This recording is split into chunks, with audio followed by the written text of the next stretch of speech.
శుభోదయ ప్రేక్షకులకు నమస్సులు. ఈరోజు ఈనాడు ఎడిటోరియల్లో వచ్చిన నిజమైన నాయకుడు అన్న అంశాన్ని యథాతథంగా చదివి వినిపిస్తాను. మహాత్మా గాంధీ అక్టోబర్ 2న జన్మించారు.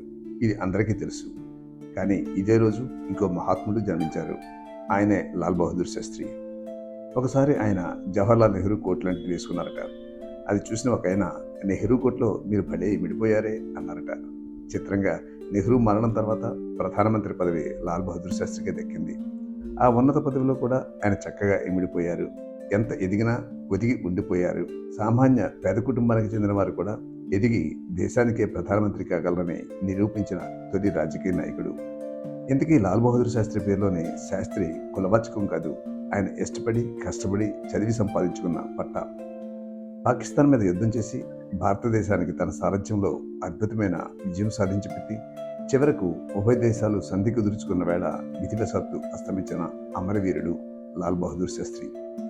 దేశానికి ప్రధానమంత్రిగా చేసిన సొంత ఇల్లు సమకూర్చుకోలేని నిరుపమాన త్యాగమూర్తి ఆయన.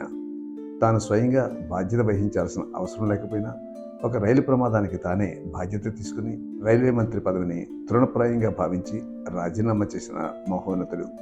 తాను ప్రధానమంత్రిగా ఉన్నప్పుడు సొంత కారు లేకపోవడంతో పిల్లల కోరిక మేరకు అప్పు చేసి కొత్త కారు కొన్నారు. కన్ను మూసేటప్పటికి 4,600 రూపాయలు అప్పు మిగిల్చి నాయకులు ఎంత నిస్వార్థంగా ఉండాలో చెప్పి రాజకీయ ప్రపంచం కళ్ళు తెరిపించిన కారణజన్ముడు లాల్ బహదూర్ శాస్త్రి. తన కుమారుడికి అతను పనిచేస్తున్న సంస్థ వారు పదోన్నతి కల్పిస్తే సంతోషించకపోగా తన ప్రధాన పదవి కారణంగానే ఆ పదోన్నతి ఇచ్చి ఉంటారని భావించి కొడుకు చేత ఉద్యోగానికి రాజీనామా చేయించిన వ్యక్తిత్వ సంపన్నులు. లాల్ బహదూర్ శాస్త్రి సతీమణి లలితా శాస్త్రి కూడా భర్తకు తగిన భార్య.